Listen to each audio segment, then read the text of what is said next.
Well, hello everyone, and welcome to our VIA Pioneer Speaker Series. My name is Ryan Nemec. I'm the Education Director of the VIA Institute on Character, and I'm very happy to be offering this wonderful presentation that's going to be occurring here with Dr. Mathew White. And Dr. White will be headlining our new track for the VIA Pioneer Speaker Series, our new track in education.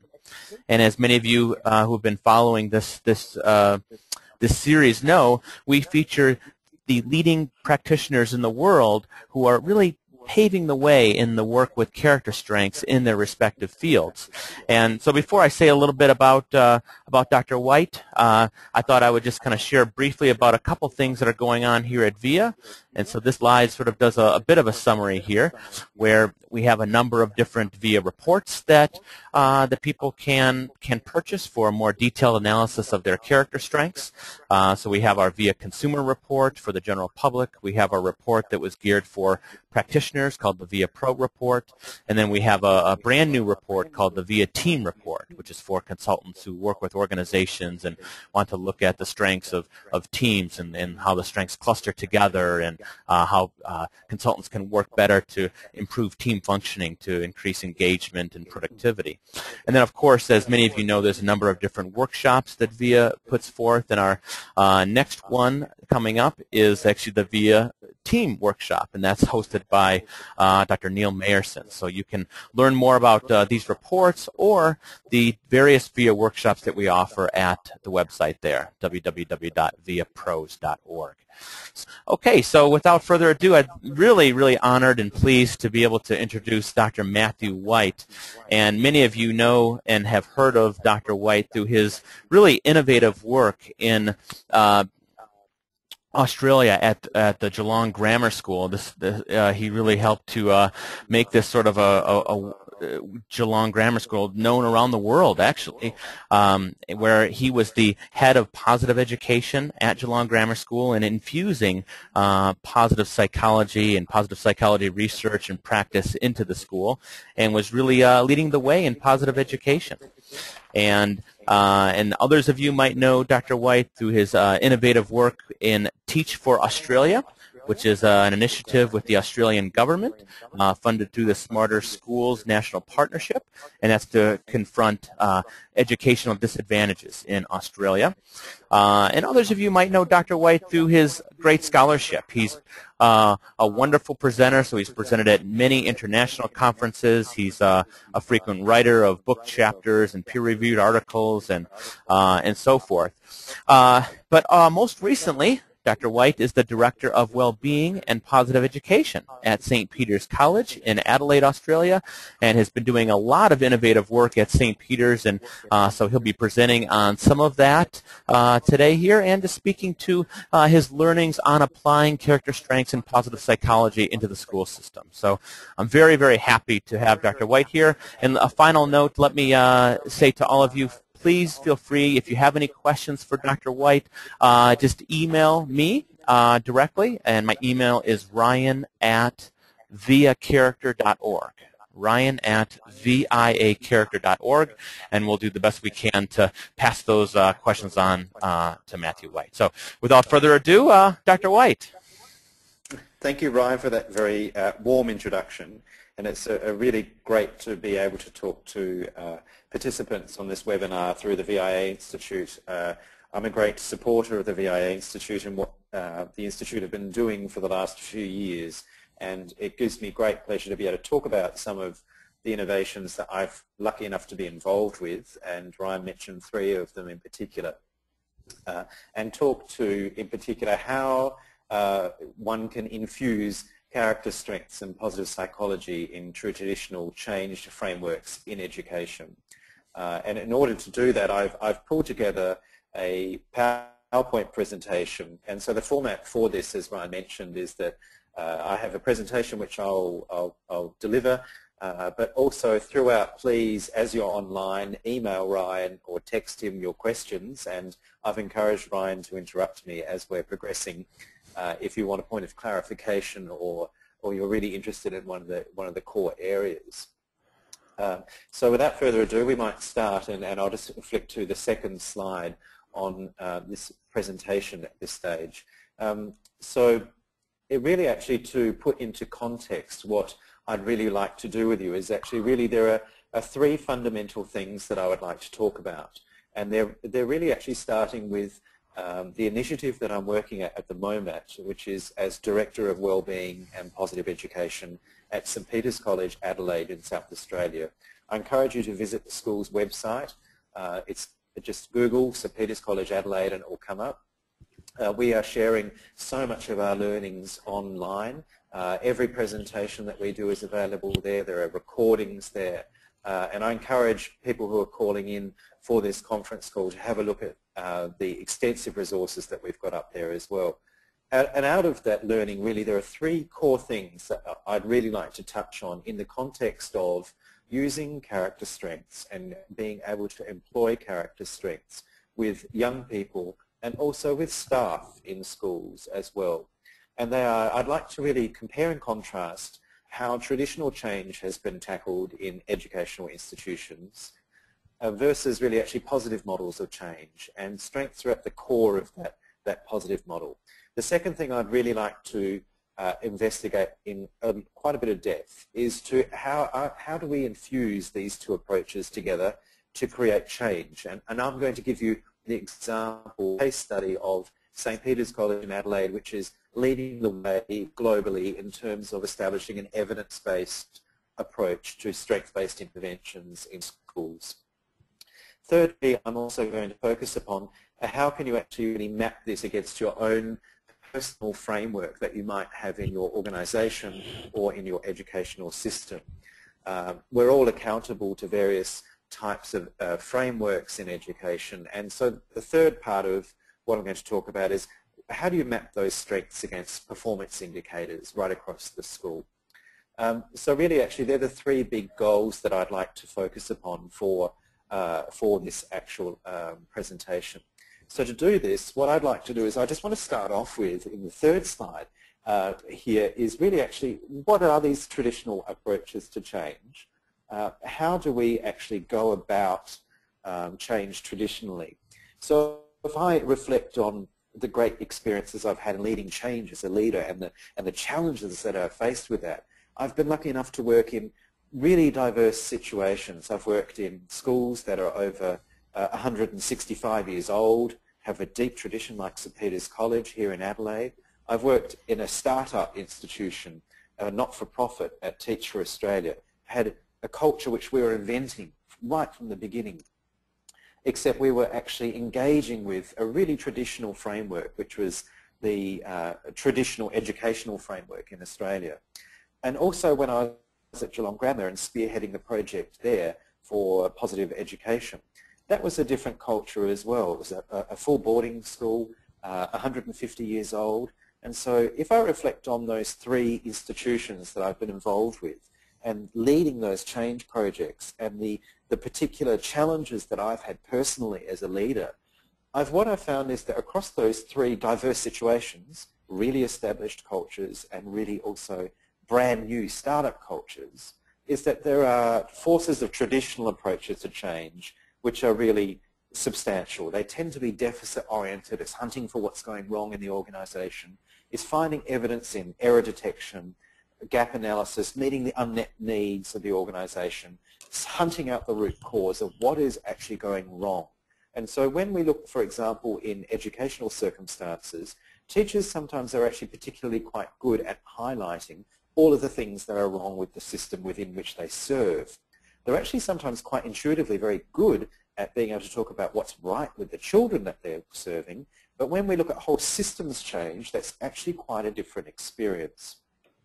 The advantage, I guess, though, of the traditional approach to change, which is where you say what's going wrong in an institution, is it does create a great sense of urgency. It creates that sense of there is a problem, we need to fix it. And that vision is really actually created up front. It tends to be implemented with a whole-scale plan across whole systems, and this tends to be driven by an individual CEO or a headmaster or a principal of a school, for example. But it's very much personality-driven, and it's very much driven by an individual. So when we look at these traditional approaches to change, and I'm sure that everyone listening in recognizes these in institutions that they've worked in, is that they actually are very tried and tested approaches, and they're actually very efficient approaches too. But they're not necessarily going to be the best way to be able to activate a culture to be able to build on people's strengths and working out what's going right in the organization, what's going right with them. So when I've been involved in leading large-scale organizational change, for example, the school that I work in at the moment has 1,300 students, and part of my role is to help build a whole school approach, a whole school strategy to wellbeing, and also bring along the 200 staff who work with me at St. Peter's College, is that I've asked, should I actually take that traditional approach to change, or should I actually infuse it with a positive psychology, wellbeing, strengths-based approach? And so what I'm going to really test here, and if I just flick to the third slide now, is I'm going to say, well, there are some really tried and tested approaches in terms of the traditional approach to change. And in terms of this, I really encourage you to read John Kotter's fantastic book, Leading Change. It's a seminal book which is about a change management model which has really informed so many change projects. So often in education, though, what we don't do is that we don't develop a whole school strategy. What we rely on is individuals to lead change, and that can actually be quite a dangerous method because it's relying on one person rather than activating a group. So if I look at this change model, I've used this extensively in order to introduce whole school change or whole system change organizations now. And what I've found is that when this is combined with a strength-based approach, something really exciting happens in an organization. And also, I believe that it strongly accelerates the output of really positive results for an organization. So just to recap, a really simple 8-step plan on introducing change is to put forward the case for it to increase urgency. Why would you bother to take a strengths-based approach? There are so many other competing ways that you could approach education. There are so many competing ways, competing programs in numeracy. Why is it that a strengths-based approach is just as important as focusing on a whole school numeracy strategy? So you've got to get that increase of urgency, I think, in order to kickstart, in particular, in really established organizations.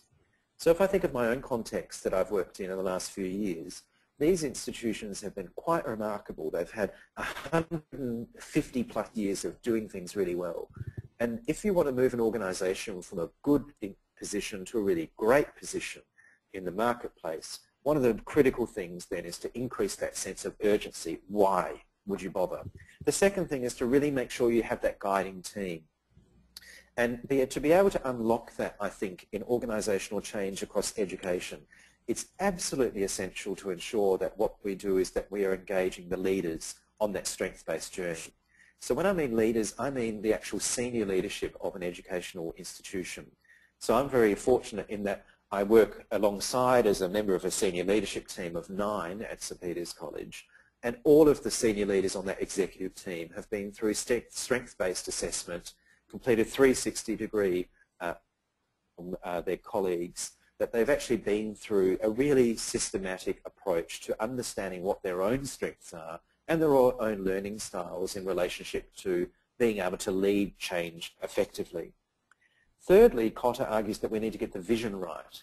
And this is where I'm going to introduce an approach which is a strength-based approach, slightly different way of putting it into context, which is where the vision is actually created in consultation through a strength-based intervention. The fourth one is to communicate broadly so that you buy in and get people to really actually come on board. So one of the great risks that is involved in leading whole organizational change is that you become the strengths captain, if you like, of your organization, that you're all about focusing on strengths, and that you turn around and there's no one with you. And it's really important that that communication strategy dovetails into the overall approach that you've worked out for your organization or educational system. And I think one of the critical ones is enabling action, and that couples with the short-term wins. What's the one project that you could actually adopt with strengths that will have the biggest impact, disproportionate impact very quickly And I'm really excited to share with you 2 examples of that from St Peter's College, Adelaide, which are deeply evidence-based. And it's number 7, don't let up. It sounds really obvious, but you just cannot communicate more frequently enough about strengths. And I think that really actually thinking of all the different ways in which you can actually communicate that clearly to people. And the last one is to work out making it stick. You've got to work out those key performance indicators that will actually enable you to measure the impact. So I really like Kotter's model of change, except it is a deeply deficit-oriented model. So what it doesn't tend to focus upon is what's going right in the institution. The first premises of point 1 is that let's work out what's deeply wrong. So, but what we can learn from Kotter is that there is this really tried and tested approach, and that you start the cycle again once you hit point number 8 on the cycle. So the question then comes is that if you look at the positive approach to change, can these two be put together? Now, from a theoretical perspective, and I remember when I talked about a similar presentation on the early stages of our program at St Peter's College at IPA last year, that we asked the question, is it right to actually combine Kotter with a strength-based approach? Is it an either-or approach? You're either taking that really negative approach or you're actually really going to focus on strengths. And we actually put forward that it's okay to, in the real world, to actually combine both, that you're not compromising, and that actually it creates a really fantastic synergy for people.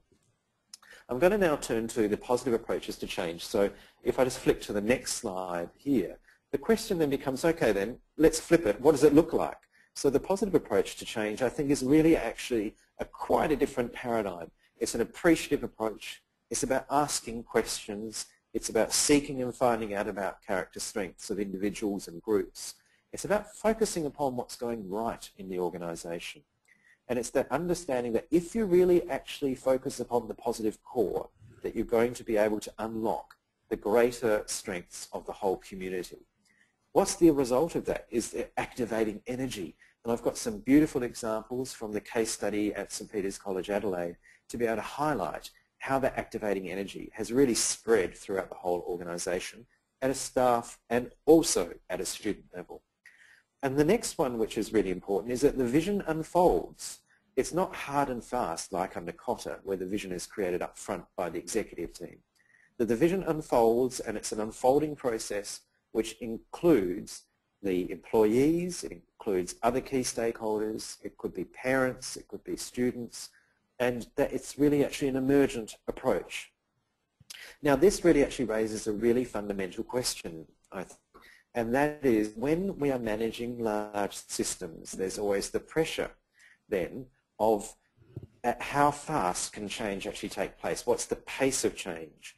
And most people will say, oh, change is occurring either too slowly if they're managers, but if they're an employee and they're delivering their role, many will say actually change fast for them. There can be a bit of a disconnection.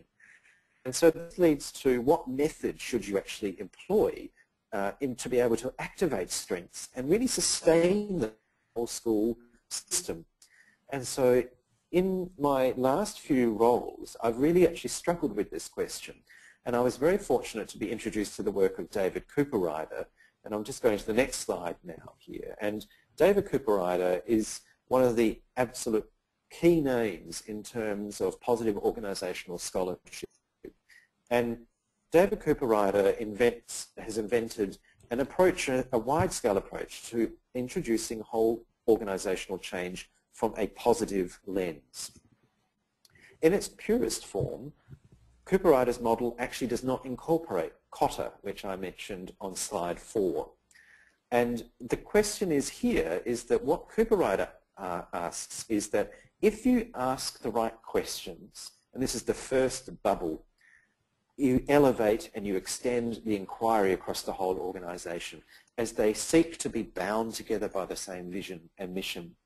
So when an organization is looking, or an educational system, to unlock what's right, it's that questioning and that open-mindedness and asking strength-based questions relentlessly, which elevates people who work in the organization.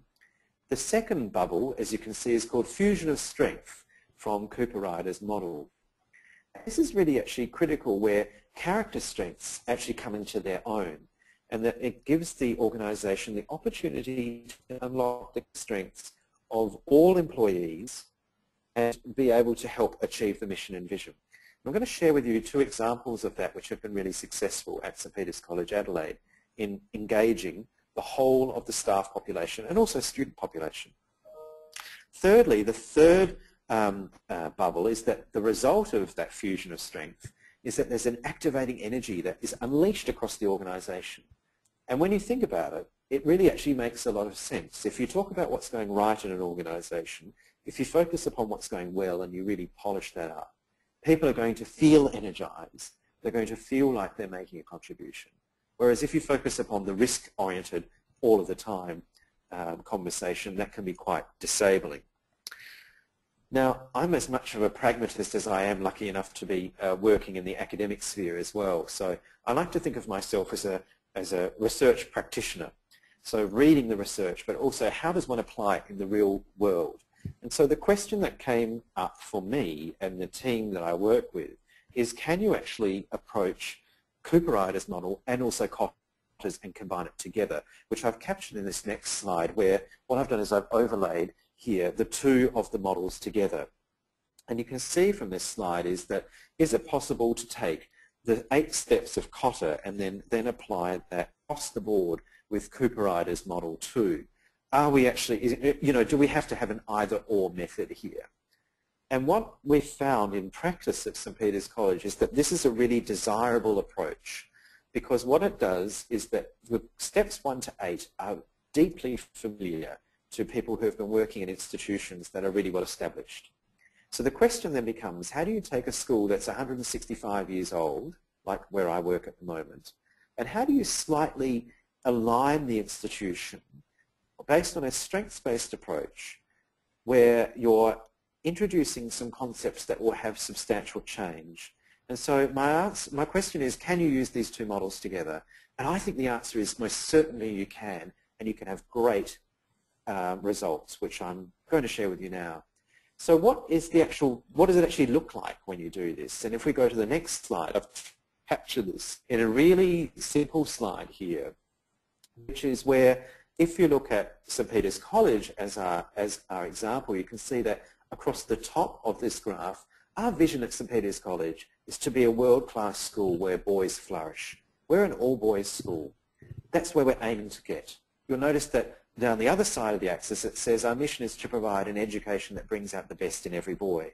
And one of the core values that we've identified as a group of people at Saints is that character strengths are absolutely at the centre of that. And in order to do that, we have quite deliberately introduced Cooper-Ryder's model and his approach to change throughout the institution and trained key managers and teachers throughout the organisation to be able to use it effectively.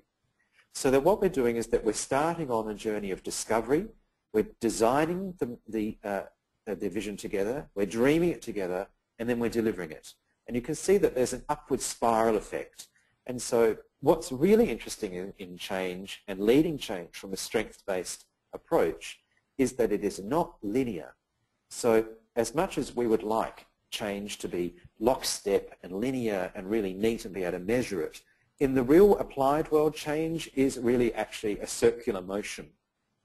But what I really like about this diagram is that if I highlight the year level that we're up to, so we're up to 2012 right at the moment. So if I highlight just that area there on the screen, is that you'll notice that we're actually not at the same point that we were in 2010. We might have slightly gone back in the change process, but we're never really at the same point. And so it's this continuous upward spiral. So what I'd really like to do now then is to really actually drill down deep into these concepts and use St Peter's College as the framework to explain what we're actually doing here. So I'm just going to check in with Ryan at the moment just to see if we have any questions on my first section of what I've presented in terms of the case of 2 approaches to change. I think you're in a good flow. Keep on moving. Okay, thanks, Ryan. So what I want to do is going over to the just the next slide here. And so now what I'm going to do is I'm going to really drill down into the actual whole case for change, which is from a strength-based approach with education.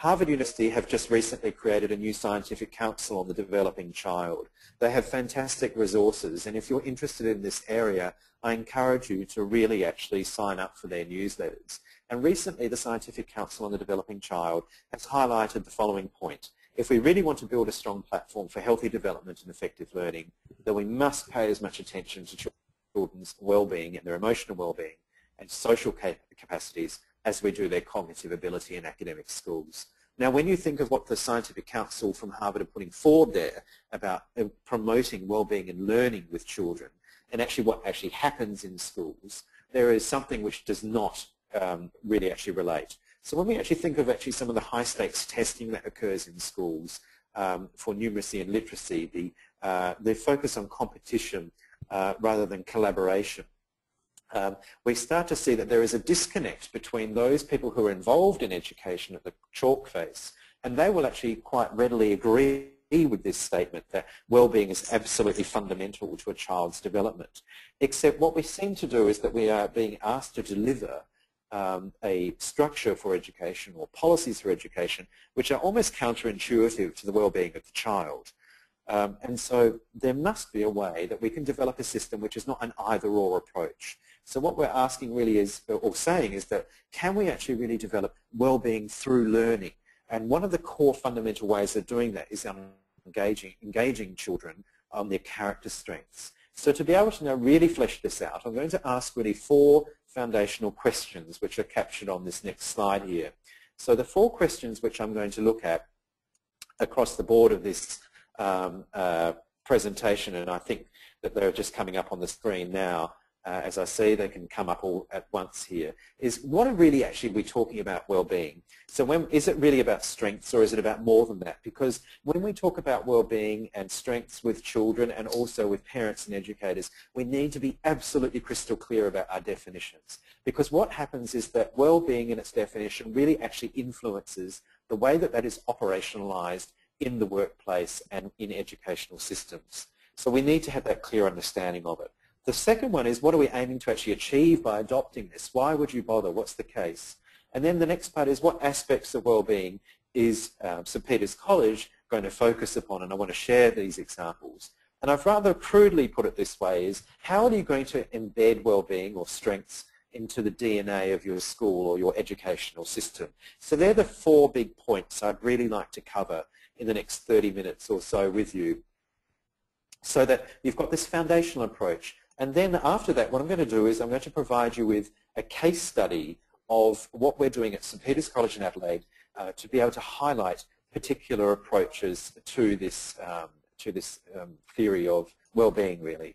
So let's take this first question. So just across to my next slide there, is the big question is, what is our understanding of well-being, and how does that actually meet out into the school? And I've tried to capture this in the simplest slide possible. I've used this next slide, and please, I hope that people who are calling into this seminar here feel free to use this slide, is to really actually capture what we mean by focusing upon well-being and focusing upon this a strengths-based approach. So if you see that there is the red horizontal axis there, which is representing an individual who could be languishing on the left-hand side of the slide, right through to flourishing on the right-hand side of the slide. The majority of children that we see at schools will actually be smack bang right in the middle of that slide. So what we tend to see is that the majority of children are okay. But the thing which I find particularly interesting from a strengths-based philosophy and a strengths-based approach is that the question and the failing of our educational systems is, why do we accept the fact that the majority of people are just okay? So they're not actually showing any symptoms on this positive slide of mental health. So that means that they could just be at 0, if you imagine it's a scale of numbers. What we really want to do is that we really want to ensure that every single child has that right to flourish when they're at school. And if you think of your own child, or the son or daughter of children who you know, I really think it's a fundamental question of, are they okay at school, or are they really flourishing? At St. Peter's College Adelaide, what we've done is that we've actually agreed that our vision is to create a school where every boy is going to flourish. And this lofty vision is really actually critical in the way that we've engaged with strengths across the whole organization to help us move towards that goal. But fundamentally, we have two ways of approaching well-being. And if you think of school systems, so many school systems focus upon a welfare approach to well-being.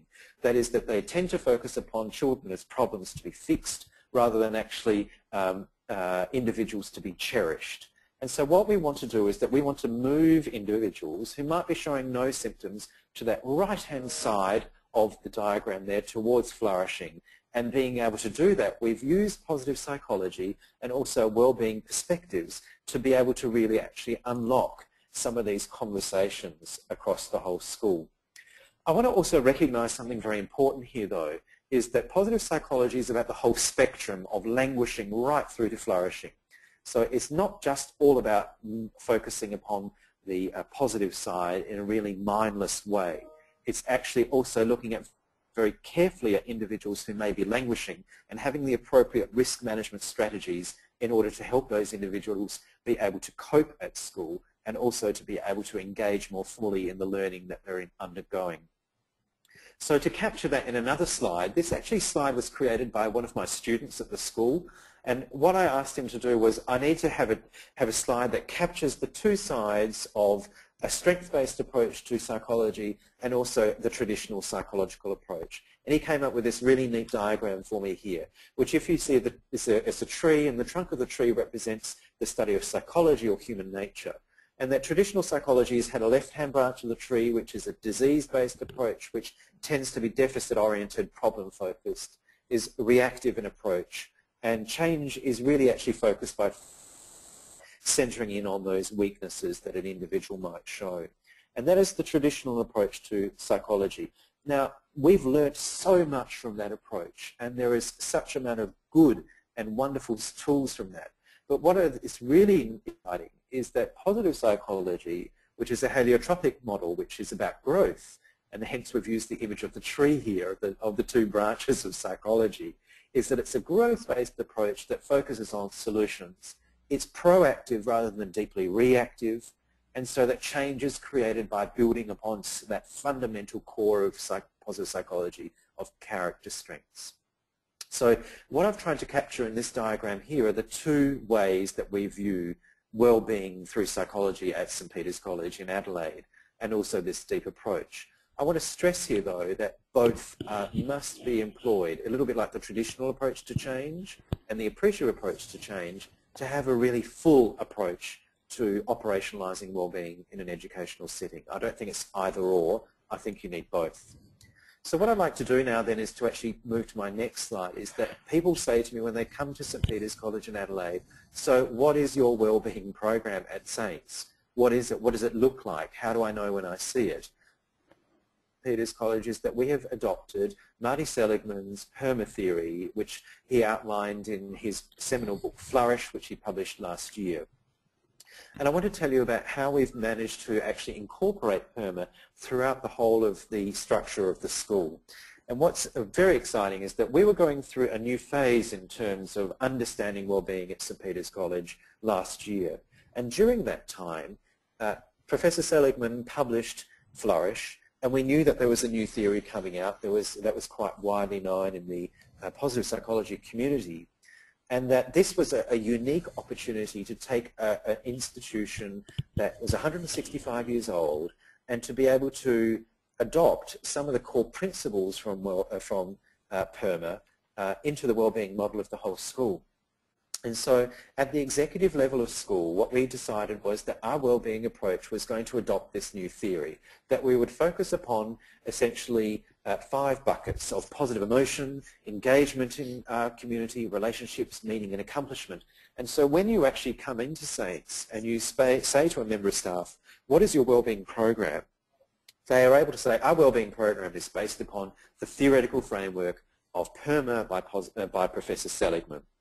At the base of that, which is captured in this diagram that you're seeing at the moment, is that we have character strengths actually as the foundational core of how we're actually operationalizing well-being across the whole school.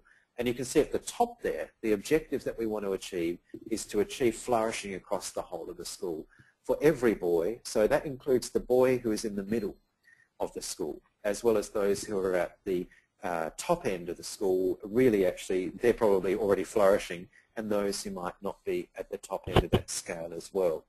So this is actually a very important slide for St. Peter's College, because what it does for us is that it captures very clearly, in a clear framework for our whole community, what we're on about. This is defining action within the school. So we know that, for example, that wellbeing is made up of numerous parts there, and that what I'm going to focus upon in the next couple of slides with you is character strengths. So what we are trying to do at the moment is to really actually take all of these core concepts of positive emotion, engagement, relationship, meaning and accomplishment, and actually then developing the specific actions across the school that will increase the frequency of these, increase engagement with these across the whole educational institution. In order to do that, in order to communicate that to our community, we've invented this next slide, which is coming up here. And so you will often hear Professor Seligman talk about the measures of positive psychology, and he describes it as somewhat of a dashboard. And you can see here, this dashboard again was invented by one of my students at St. Peter's College. I said to him, I need a dashboard like the best sports car that you possibly can imagine. And so I think that he's sort of copied the look of a Maserati racing car here. But really, actually, well-being is a dashboard. And what we want to be able to understand at St. Peter's College, Adelaide, is actually that well-being is made up of a number of different things. You'll see down the bottom right-hand corner that strengths is one of the components of the dashboard, but you'll also see that relationships is one of them, that engagement is another, and that flourishing and accomplishments and meaning form other parts of that dashboard. So one of the core things that we've looked at the school is how can we actually bring information and data about strengths to the dashboard of information that we have about students at the school.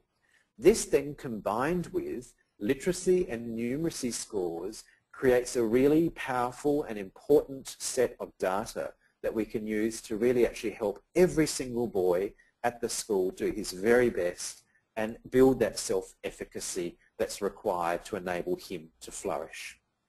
So I'd really like to now look at the second foundational question, which is my next slide here, which is, so what are we aiming to do by adopting this wellbeing agenda? And so when we talk about what is our understanding about well-being, this generally resonates really deeply with parents. Most parents will say, yeah, I want my child to have greater degrees of positive emotion, engagement. They want better relationships. They want them to find meaning in life and accomplishment.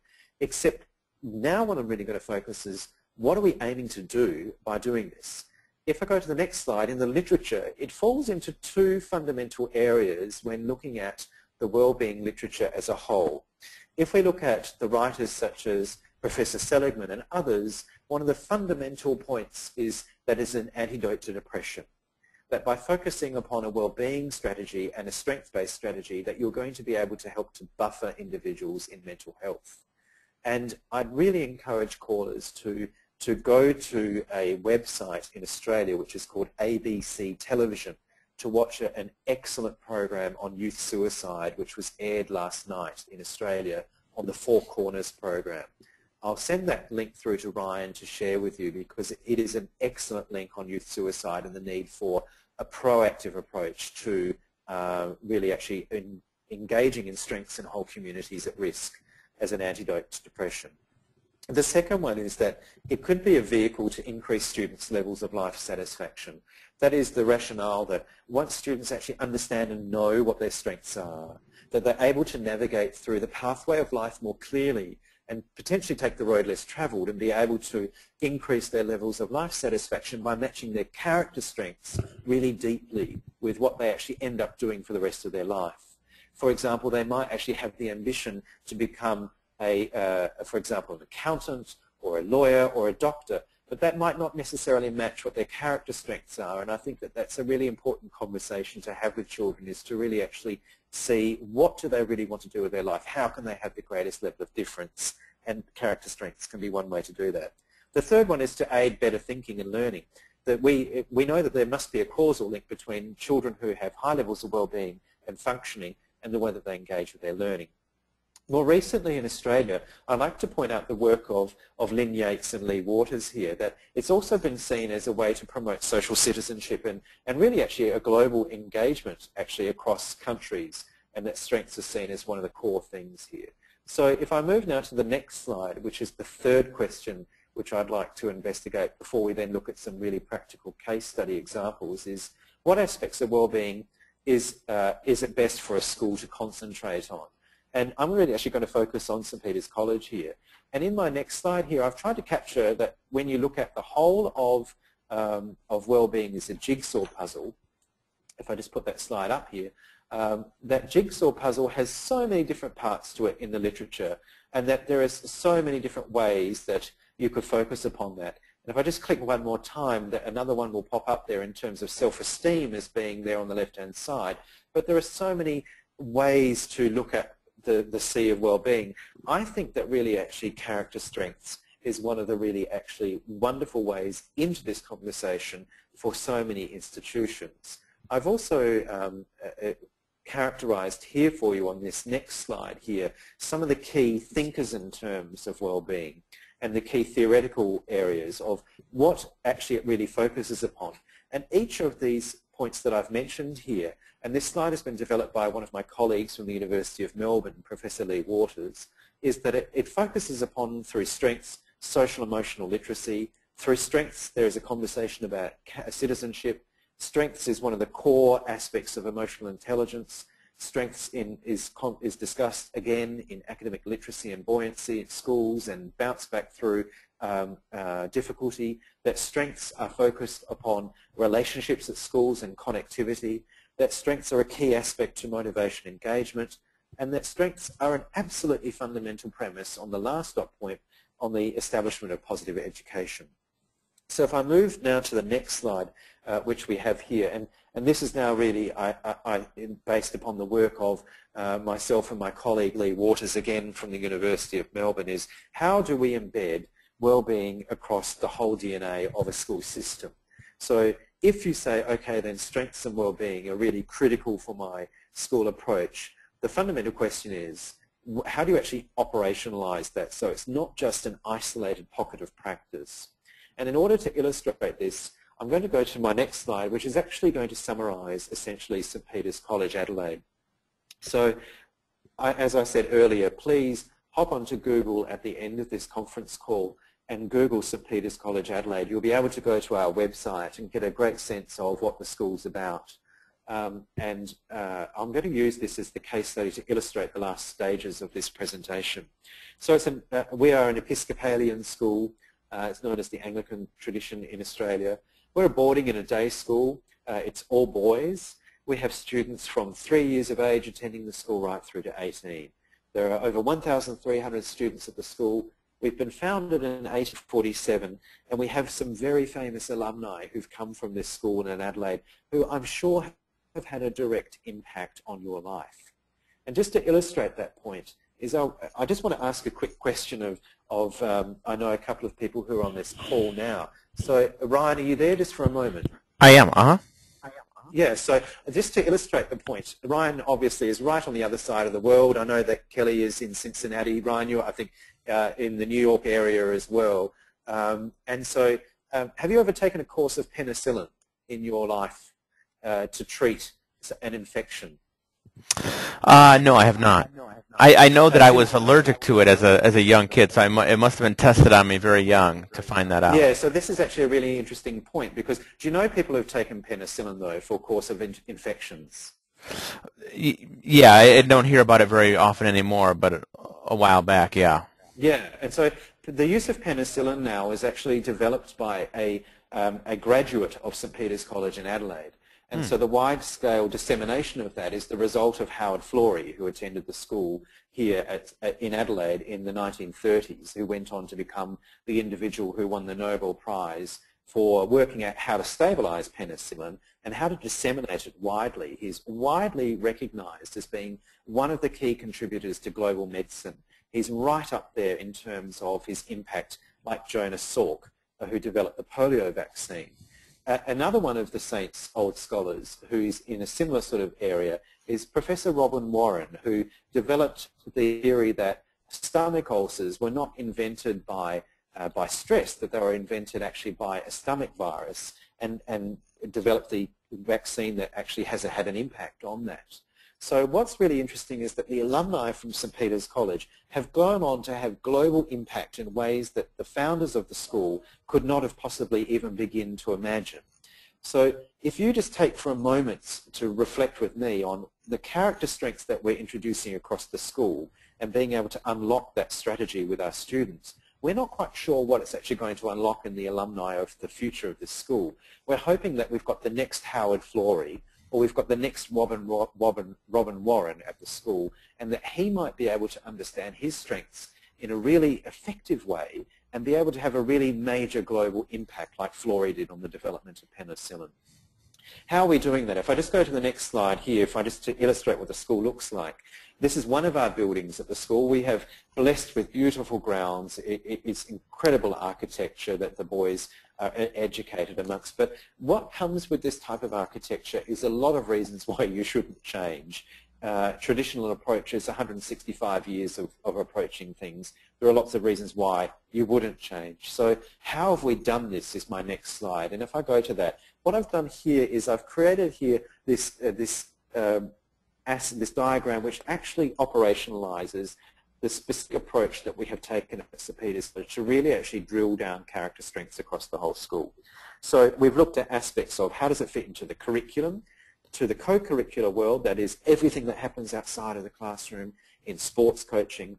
We've looked really critically at our behaviour management strategy at the school, how we engage character strengths there. We've looked at how do we incorporate the character strengths with all of our staff. It's our recruitment and performance and reward system with the staff. How are we actually tackling character strengths there?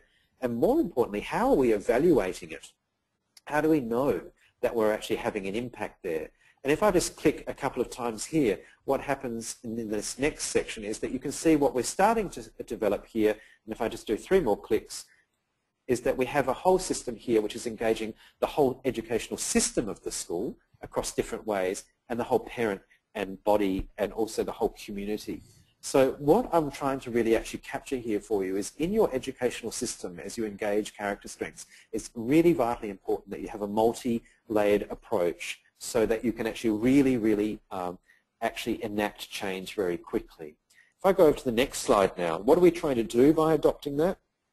Is that we're actually trying to create this triple bottom line. And if I click twice again, what it does is that it creates here a triple bottom line, which I think is really important for accountability, is that when we put strengths into this really systemic strategic plan, is that we have school governance involved, and that we work out what's the link between the strengths and practices and policies, that we then evaluate it through academic performance, levels of student wellbeing, levels of staff wellbeing, and levels of community service. And what we're doing here is that we're creating a triple bottom line when you introduce strengths. It's a very deliberate and systemic approach, and I believe it's really actually the best approach for change.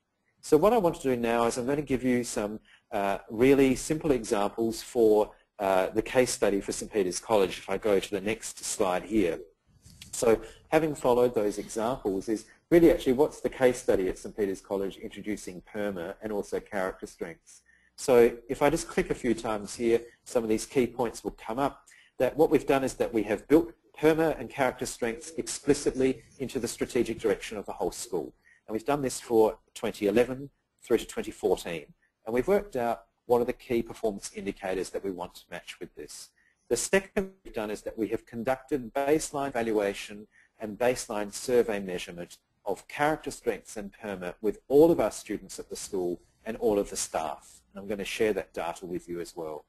What we've done is that we've brought PERMA and character strengths into the staff training strategy and regime at the school. And so we've done that really deliberately and really systematically. What we've also then done is that we've brought PERMA and character strengths into the classrooms as well. And now what we're starting to do is we're reviewing systematically every single one of the school's policies to infuse character strengths and PERMA right across the organisation. So just to recap that, what we've done is that we're taking a really good idea of character strengths, selling it to the staff, but we've actually put it into our whole plan, so there's accountability. We've evaluated the baseline, so we have stuff to measure from. We've brought it now into a really systematic approach to staff training, and then also we've brought it into the classroom level. And this last point about policy, I think is a really important learning which I've had in the last couple of years, is that to start the policy revision discussion with a strengths-based approach early, not to leave it right towards the end. It's a difficult conversation to have, and reviewing policy takes time. And what I've learned is to really start those policy discussions much earlier rather than later. So if I now flick to the next slide here, is that this is really actually recapping is the core principles of what is it at St. Peter's College in Adelaide. So this is our premise, if you like. We use this a lot with parents. Is every moment at St. Peter's College is a pastoral moment. That is, every moment is about the strengths and well-being of every boy in the school, be that when we're coaching them in football on the sidelines, or whether we're taking a debating team, or whether we're teaching them English, history, or maths. Every single moment is an opportunity to engage students about their strengths. The second point is that we've been informed by positive psychology, but we've also used other areas. The third thing that we've done is that we've taken the standard of well-being to be flourishing from Marty Seligman's PERMA theory, and that we've measured it. The goal that we've got as an organisation is to increase every single boy's level of flourishing across the school. The next point, which is our major point of difference in terms of other programs and other schools that have well-being approaches, is from the outset we've adopted an evidence-based approach to well-being. The last one is that we're trying to really actually, I think, equip our children with for the third decade of their life. And when I put that forward to people, they sort of scratch their head and they think, well, aren't you in the business about looking after children in the second and the first decade of their life when they're at school? But I think that what we're doing, that with this character strengths approach, that we're actually preparing them for when they leave school. Because what we really want them to do is that leave St. Peter's College Adelaide fundamentally knowing what their strengths are, and then being able to use those when they go to university or into the workforce. And the last thing is that we're informed by organisational design. So what would be the benefits of it, just to flick over there, is to really actually these benefits of this approach has been identified by Professor Seligman, is that children are less depressed, they're going to be less anxious, they'll have better conduct, and they'll have greater success in life and better physical health. And this is the inoculation method. I mentioned Lord Florey before, the developer of penicillin, is that we believe that through a strengths-based approach to wellbeing at St. Peter's College Adelaide, that we're actually really going to be inoculating some of these children and buffering them in some of the challenges that they might have in the world. So if I go to the next slide there, this is because, and this is an important slide here, is that in Australia we do have a peak number of children who suffer from mental illness, as you can see there, from the ages of 16 to 24. But this is my premise earlier in explaining this to people clearly, is why would you bother with a strengths-based approach? I don't think it's satisfactory to be able to say that 74% of the population is actually okay. I think that's not good enough, and strengths are that key way to actually being able to articulate that. So what I'd like to do now is I'd like to flick over to how we've actually gone about doing this at St. Peter's College. And I'm going to focus upon 3 key ways in the last 15 minutes or so. And I'm going to focus upon how we've done this at an individual level. I'm going to focus upon how we've done it at a team level, and then also collectively how we've done it as a school. And so if I flick to this next slide here, it's really actually building senior leadership capability at St. Peter's College Adelaide. What we did was that we made sure that well-being was understood and strengths were understood to be on the table in every single meeting. And we had commitment from the directors across the school that strengths would be discussed at every single meeting. And that buy-in was critical. To do that, we invested in the senior leadership capability, and we engaged an external consultant from St. Peter's College, Professor Lee Waters, who's at the University of Melbourne, to help get us ahead of the curve, if you like, in our learning. And what Professor Waters did in consultation with myself delivered an introduction to positive psychology and strength-based approach to mentoring with our senior leadership team. We took an evidence-based approach. It was based upon core principles of positive psychology, and it was about 24 hours of instruction. It was also incorporating online learning modules and learning circles amongst the senior leadership team. This was really important because what it meant was that if you're going to actually really embed strengths seriously across a whole educational institution, you really actually do need to have a clear understanding as a leadership team of what your own strengths are. People can't lead an organization from a strengths-based approach, I really think, effectively, unless the team at the top really understands their own strengths, and then they're able to effectively catch them in other people. So if I go to the next slide, what we did was that we were lucky enough to be able to invite some of the really key thought leaders to St Peter's College Adelaide in the last 18 months to talk about strengths, to talk about wellbeing in its broader sense. We've got the great Australian of the Year, Patrick McGorry, who's one of the great champions of wellbeing in Australia. I encourage people in the US to Google or YouTube him. He's widely known throughout the world for his work on wellbeing. Professor Felicia Huppert from the University of Cambridge came to St Peter's College and advised us. That's why we've adopted her flourishing scale. We've also got there on this slide Baroness Susan Greenfeld, the neuroscientist, who has looked at the intersection between wellbeing strengths and neuroscience, and is there a connection as well. If I go to my next slide, we've also been very fortunate to be able to engage Professor Seligman as Adelaide's thinker in residence.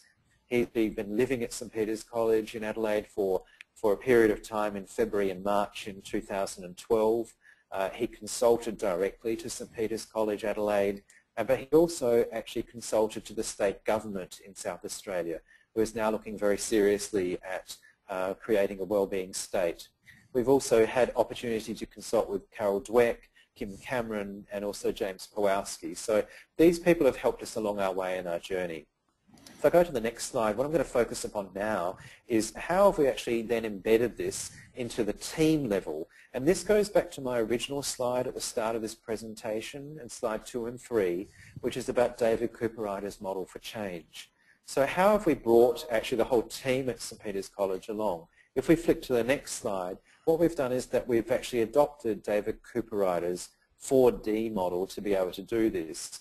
You remember one of the previous slides I mentioned was actually including changes in policies. And what we're doing at St Peter's College Adelaide is that we're now actually rewriting many of our appraisal policies to include David Cooperrider's 4D model. When we ask staff about how they envisage their results through a dream stage, that we construct the ideal through the design phase, and that we then deliver it actually in the destiny phase. And this principle, it's a very simple one, has been really powerful in unlocking a strengths-based approach to our community. We've used it to engage our whole school in terms of the strategic direction of the school. And the outcome of that, if I go to the next slide, has been the reimagining of our whole school strategic direction, which is captured in this document here, Towards a Preferred Future. If you go to the St Peter's College Adelaide website, this whole strategic plan is there available for you to view and download. You'll notice that one of the core goals there is wellbeing. If you came to St Peter's College Adelaide in 2010, that goal didn't exist as an overall statement of the school.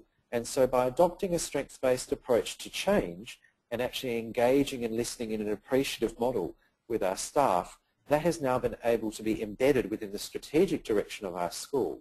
And it means that everyone is now held accountable for that, because everyone is working together to help operationalize this strategic goal. If I then go to the next slide, the outcome of that strategic approach using David Cooperrider's methodology was that we have now got a new vision to be a world-class school where boys flourish. And that's been really important in terms of that change.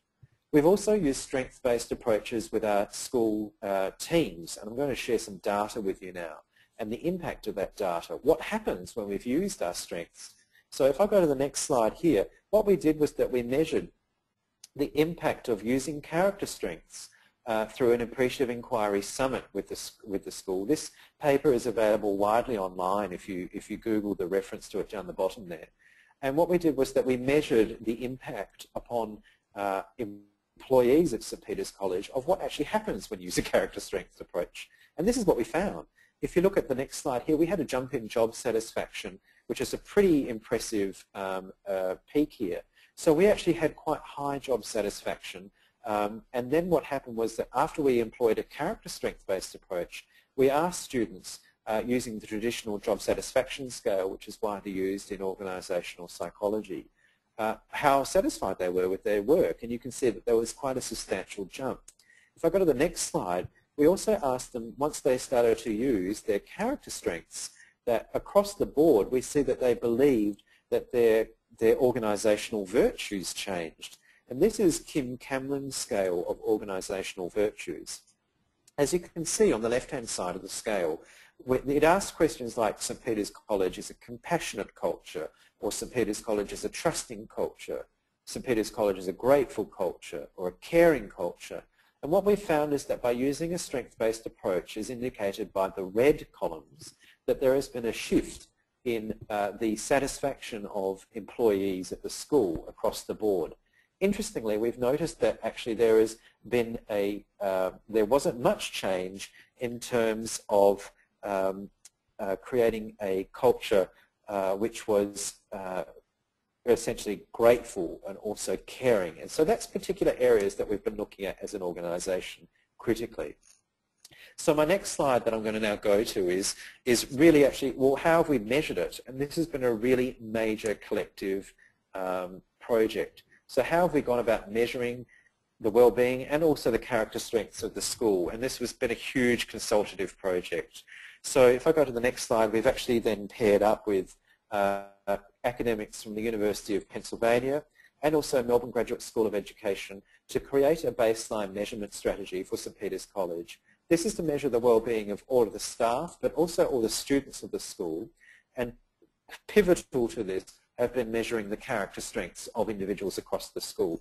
This is, if I go to the next slide, is really actually that dashboard approach to well-being. And so what we're seeing is that what we're doing with this measure is creating a clear dashboard. This information which I'm sharing with you now wasn't visible previously at the school. And so Professor Leah Waters and I from the University of Melbourne, sat down and worked out in the next slide the conceptual model of what that might actually look like. And so this is our evidence-based approach. We asked, under PERMA, what scales exist in the current literature that could be used in order to be able to understand whether or not students are actually flourishing. These are some of the scales, it's not all of them, but it covers a clear understanding of what we were actually focusing upon. And so if I go to the next slide, we actually did that though in a really different way. We included students from the outset in this conversation. And this goes back to the core of the character strength conversation. These are some of my students that I teach. We actually had a larger group. We had over 30 students involved in this project. And we asked every one of these boys, what did they want to find out about their well-being and also their character strengths before we created the survey. So this has been a really fundamental shift, I think, which is the appreciative strength-based approach, where a 16, 17-year-old boy has just as much to say about his well-being as do the adults in the room. And to that point, I just want to point out that there's one young man who's in the right-hand side at the back there. His name is Luke. And when we were creating the survey here for St. Peter's College, Luke was absolutely fundamental because he attended many of the talks by some of the key experts on strengths and well-being. And we had overlooked a scale, which was Carol Dweck's growth and fixed mindset scale. And we didn't actually include that originally in our original conceptual model. And literally the day before we were about to roll out the wellbeing survey, Luke came into my office and said, Dr. White, I think you've overlooked an area which would be really important to find out about, and that's about growth and fixed mindsets, and link that to character strengths. So this 17-year-old boy is the reason why I can show you in our next slide, we go to it, actually the growth and the fixed mindset of the school, but also all the other scales here. So what we've now got is the overall well-being of 500 plus students in our senior school. And on the left-hand side, that is actually the St. Peter's College scale in the blue. In the red is the scale which is in the mean in the literature that we know of. And so what we're able to see here is that actually as a school we're doing pretty well. But we've focused on a couple of areas that we'd really like to hone in on in developing character strengths. And this has actually helped us to actually really inform the design that we're going about at St. Peter's College. We haven't stopped there though. We've also measured, if I go to the next slide, the well-being of our staff as well. So like with our students, we have a conceptual model for students. We have one for staff. We've also asked the question of how does that link directly to the outcomes of the organisation? What does that mean for job satisfaction? What does that mean for organisational commitment? What does it mean for the healthy pathways that are present within the school as a whole? And so what we found, is, if I go to the next slide, is that our staff overall are doing very well as a whole school. We have a similar bank of data which is comparable with the data from the students. And this has meant that we are now able to focus upon the development essentially of the staff well-being as well as the student well-being and the levels of their character strengths and also many other aspects of well-being that we're measuring. I'm now going to focus specifically on character strengths in our staff in our next slide. And so what we've done recently is that we've trained over 100 of our staff in positive psychology and also in character strengths and resilience. We did this by bringing the University of Pennsylvania team across to Adelaide in South Australia. We brought 11 of their top academics across, and for 6 days we really revelled with what does it mean to have resilience and positive psychology and in terms of well-being across the whole school. And 2 of the days fundamentally focused on the character strengths of our staff as a whole. And what we've found is that when we measured the character strengths and the frequency of our staff, we've had this really fantastic development occur. We discovered that our top character strengths amongst our staff is fairness and equity. You can see that generosity and kindness is the next frequency, and then curiosity in the world. And this unlocked a really powerful graph, which I'll show to you in the next slide, which is essentially in terms of these are the character strengths for all of the people who took part in the Penn Resiliency Program training in July. And so now we're actually able to see what the character strengths are of our whole organisation from an employee point of view. This has been a really powerful tool in asking, okay then, if fairness and equity is the top character strength for every employee at the school, how does that then drill down into different groups, different faculties? What does that mean for the history faculty or for the maths faculty? And then in the next level, which is what we're just about to do, is we're going to do this at a much greater level with students. And so this is what we've done with our staff, where we've measured it, and now it's being used to inform the way that we're forming teams in order to really actually engage people so that they're using their top character strengths and some of the challenges that they face in their day-to-day employment. If I go to the next slide, this slide is actually trying to capture what we've also done with students. And I encourage you to go again to the St. Peter's College Adelaide website and click on the Wellbeing tab. And under that tab there is a Resources tab for Wellbeing Media. And there's a lovely example there of some students talking about how they've used their character strengths to really actually be able to engage with literature. And so our English faculty have really actually spearheaded the intervention which I'm going to describe here. What we've done is that we've asked students to complete the VIA character strengths questionnaire online, get the feedback of their character strength profile, and then complete an essay where they describe themselves at their very best.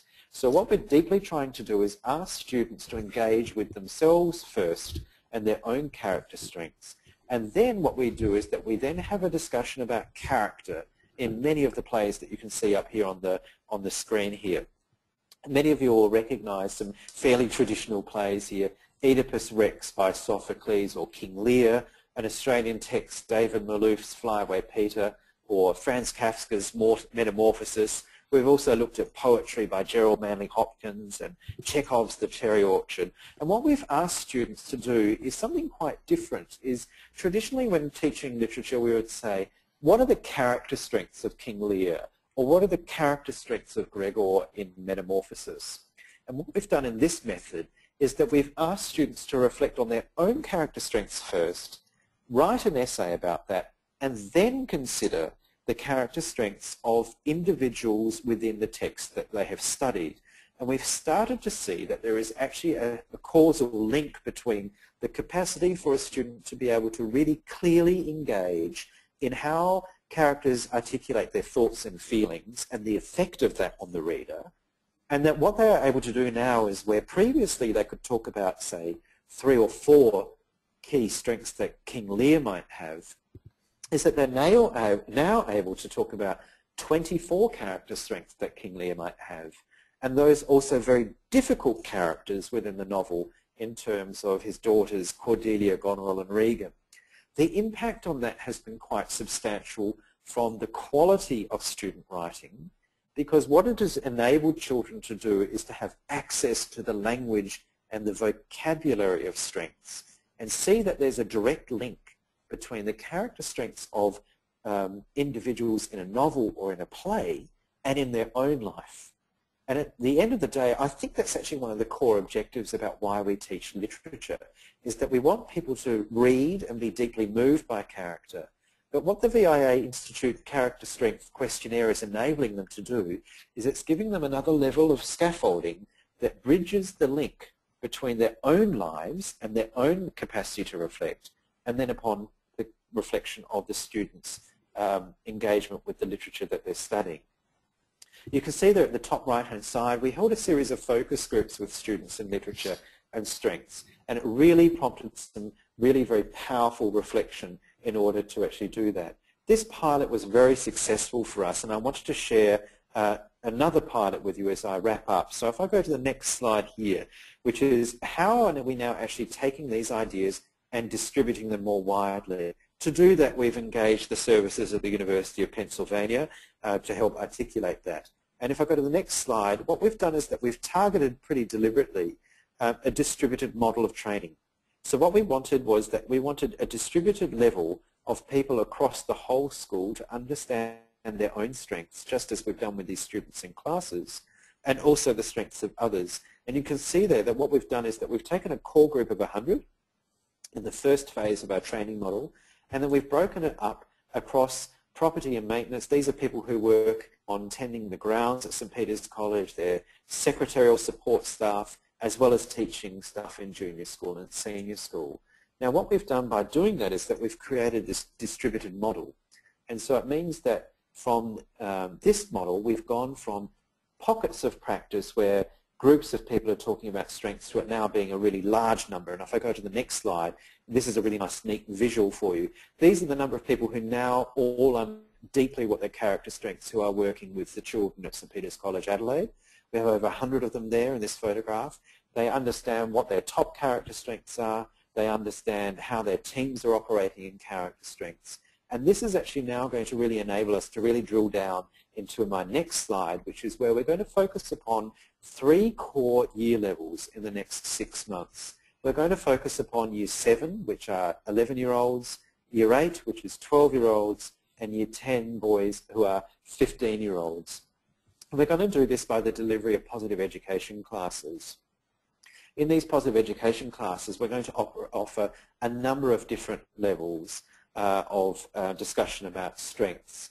But each of these year levels we're going to focus upon really quite systematically and deliberately upon what are the top character strengths of these young men and how can they actually use them in order to achieve their own goals and the goals that they identify for St. Peter's College as a whole.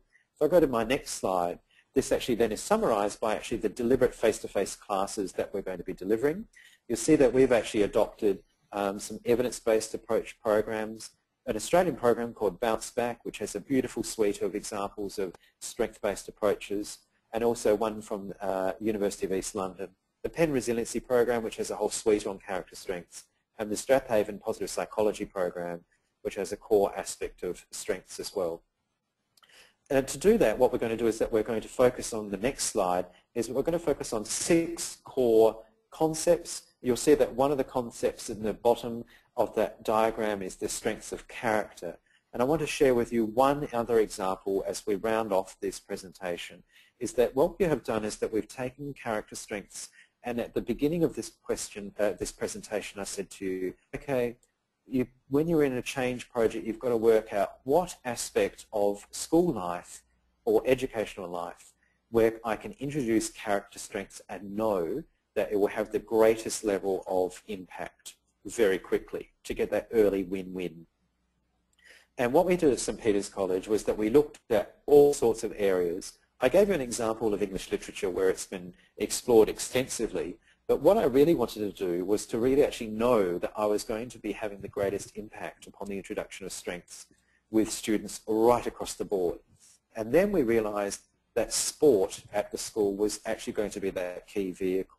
So what we've done is that we have, in consultation with the University of Swinburne at Melbourne University, is we've developed a coaching model based upon character strengths, which gives students feedback in the moment of the game. And we have systematically trained all of our directors of sport at St. Peter's College in terms of tennis, rowing, athletics, football, soccer, rugby, basketball, and these directors and their lead coaches have all been trained in providing feedback based upon a character strengths model. So the teams have completed the character strengths questionnaire that also the coaches have, and they use this as the basis for the engagement with their teams. What we've seen now is that we have a systematic approach to sports coaching across the school. And so this is now neatly dovetailing into the development in terms of well-being, which is occurring at the chalk base in the classroom. And so one of the things that I learnt from my previous experiences of introducing strengths, and I think the greatest piece of advice is that it's great to really focus upon character strengths in the classroom, but if you can't get it right outside the classroom and all activities that occur in schools, in sport and in coaching and in debating, then it's really difficult. And so we decided as a leadership team to focus on character strengths within our sports program very early on, because what we wanted to do was we realized that we had the greatest degree of variability across our coaches in the school, because a lot of them are external. And we thought if we can get that right first in terms of all of the teams understanding their character strengths and also all of the coaches understanding their character strengths, then when we introduce it in the classroom, we're not going to have students experiencing this disconnection between getting character strength feedback in the classroom but not getting it on the sporting field. And so this whole school approach is really actually vitally important, I think. And so if I go to the next slide here, what we have captured, just rounding off here, is that this is also something which St. Peter's College is involved with the state government of South Australia, is actually a whole strength-based approach to how can we make South Australia flourish through strengths. And this is the partnership table of the South Australian Government Thinkers in Residence program that brought Professor Seligman to Adelaide. And so if you came to Adelaide in South Australia, it's one of the most beautiful parts in the world. I'm a great believer, do a bit of a spruik for Adelaide. But we didn't really know our strengths as a community. And this table is actually really grappling with that question now. What are our character strengths as a state? I'm just going to flick finally to one of my earlier slides. And so what are we trying to achieve at St. Peter's College Adelaide by adopting this character strengths approach is that we're trying to be that world-class school where all boys flourish. We're trying to provide education that brings out the best in every single boy. And then to do that, we've deliberately engaged, as I said to you, character strengths, but also PERMA from Professor Seligman's current wellbeing theory. We've also adopted a traditional approach to change, but we've also adopted essentially an appreciative approach to change. We're asking more questions. We're using character strengths to give feedback as part of our 360-degree process with our employees. And I think that what we're doing is that we're on a journey which is a spiral upward. I think that we're not at the same space that we were 2 years ago. I think that we're heading towards that higher ideal to be that world-class school where boys flourish and that they can see the blaze of light in every word that they're going to encounter. So just to finally wrap up, what I've put there on the second to last slide here, if I just click onto it now for you, is these are the instructions on how to find out more about St. Peter's College Adelaide. So when it comes up just here on the screen here, you'll see that this is the landing page for St. Peter's College Adelaide. Our website address is stpeterscollege.sa.edu.au. On the Wellbeing tab, click on Resources, and many of the ideas and lots of videos of students talking about their strengths are there. Please feel free to use them and share them. I'm really excited that we'll be able to share our learning with the broader VIA Institute community. And also, I'll just flick to that last slide there. If you want to contact me directly, you're able to do so. My contact details will be up on the screen there, and I'd be more than happy to take calls or emails from anyone who's listening in. So I hope that you've enjoyed this presentation to give you a sense of what we're doing at St Peter's College in Adelaide, and I thank you, Ryan, for the opportunity. You're very welcome, Matthew. And I think I would can summarize what you said in one word, and that word is impressive. It's not only impressive the process going on right here, where you were able to get across in a very clear way some 60-plus slides in just a little over an hour, but also impressive from the standpoint of what St. Peter's College is doing and accomplishing and also moving forward with. And I think you describe it well. When you said that they're leading the way in positive education, I don't think that's an understatement.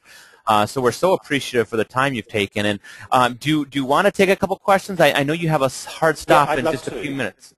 No, I'm fine, Ryan. I've got at least 20 minutes, so I'm happy to take as many questions as we can field.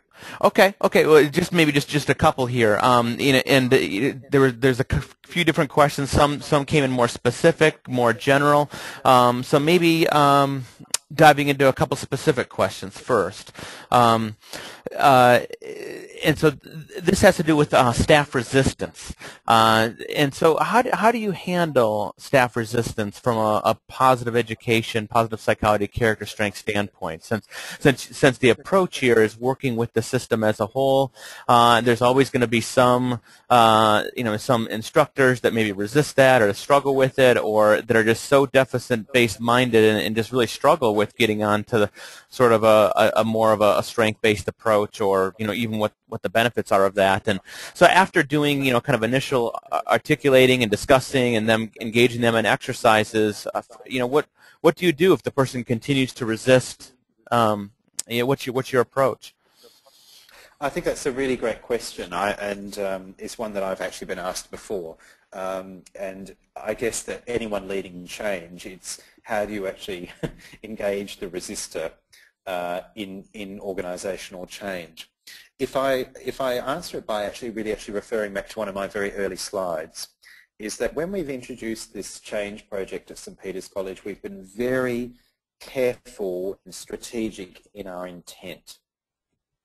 And so I think that sometimes when strengths-based approaches are introduced in large organisations or primarily in schools, it's done by really well-intended people who don't sometimes think through the possible scenarios that can go with a strength-based approach. So what we did at St Peter's College Adelaide was that we agreed pretty quickly that character strengths are really actually fundamental. Anyone who's involved in education really actually should be supportive of the premise that everyone has strengths and that we work from a strength-based model, because education in its highest ideal is unlocking strengths in individuals. So we would hope that that would be the case. They might actually be in the wrong profession if they don't believe that, and they might need to be managed out of the profession if they don't actually see that, I think. I'd ask them why are they teaching if they don't understand that strengths are a core aspect of dealing with youth. In terms of what we've done at St Peter's College Adelaide was that by looking at Kotter's model, one of the core aspects of Kotter's model was that actually developing really proactive risk and communication strategies. So before actually introducing strengths as a concept to all of the staff at St Peter's College Adelaide, I went through a really rigorous risk management and communications strategy actually to work out all the possible scenarios. So the first one was like, what are we going to say about strengths if it goes really well? And that was actually quite an easy script to write. Then the more difficult script is what happens to the individuals who actually reject this? or say it's, you know, it's all rainbows and butterflies, it's not serious enough. And I think that's actually where it needs to be couched in the case for change, which is about, this is a proactive approach to mental health and fitness. It's a proactive approach to well-being. And that for too long, schools have been satisfied with allowing people just to be okay and not being able to flourish. And that the case for change is actually more compelling than not changing at all. I think the second part to the question, though, is about the individuals who are resistant to change. I actually think that they're actually a really important part of the change equation because they keep the people honest who are delivering this change. I think you do need some resistance to have that creative tension, if that makes sense in an organization. But there is an important part of that, which is where when you actually have an overall strategy and an overall vision and mission which has been delivered or engaged at a whole level, where I think that you've actually just really got to tackle that head on and have that difficult conversation with an employee of saying, look, I'm sensing that character strengths is not really actually for you. However, this is actually the strategic intent of the organization, and that's where we're heading. How are we going to actually enable you to actually make a positive contribution to this conversation? And so I think that that's the type of approach that I would take with that individual and not give up with them. That's They're a probably wonderful... using their character strength as self-regulation, actually. Yeah, that's right. That's a great response, and one that I hope a lot of us are taking in, because really anybody, as you said, anybody working with an organization is going to encounter a number of people resisting it, and so to some degree it's education, to some degree it's working with the resistance and going with it and seeing that that's a good thing to an extent as well. So.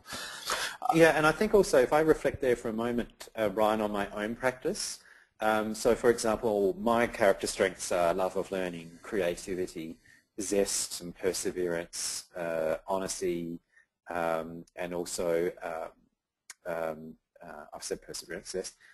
So I know that they're my trigger points. I know that they're the shadow side of my character strengths, and I know that when I'm under pressure I can default to them. And what I've found that actually grappling with my own strengths as a leader has enabled me to do is that when someone appears as a resistor to change, they're actually usually using their character strengths of prudence, self-regulation. And sometimes they're actually not being difficult. They're actually just being really prudent. And they're being very cautious. And that when they actually come to the point where they actually come to understand that, and that self-reflection of themselves, they can be incredible contributors. And I've had an example of that quite recently with a colleague who I really thought was actually being quite countercultural in terms of our objectives of what we're doing at Saints at the moment. But quite recently, there has been a fundamental shift in the way that this individual has engaged with our wellbeing project. It's taken 19 months for that person to really become that comfortable. And I sometimes have to remind myself that my zest and enthusiasm for new ideas, learning, change and strengths are not going to always be universally accepted, and that's okay, and that sometimes people come on board a little bit later. It's a great point. So you're really inviting everyone on the call to when they encounter someone that they might interpret as being resistant, to really ask themselves, I wonder what character strengths this person is maybe putting forth, and maybe they're putting it forth that strength strongly, but what is it? And that offers that immediate shift. That's great. One other thing I wanted to... Oh, go ahead. So I was just going to say, I think it's really important then, because in terms of if you're the change agent in the organization, you have to walk the walk. Yes.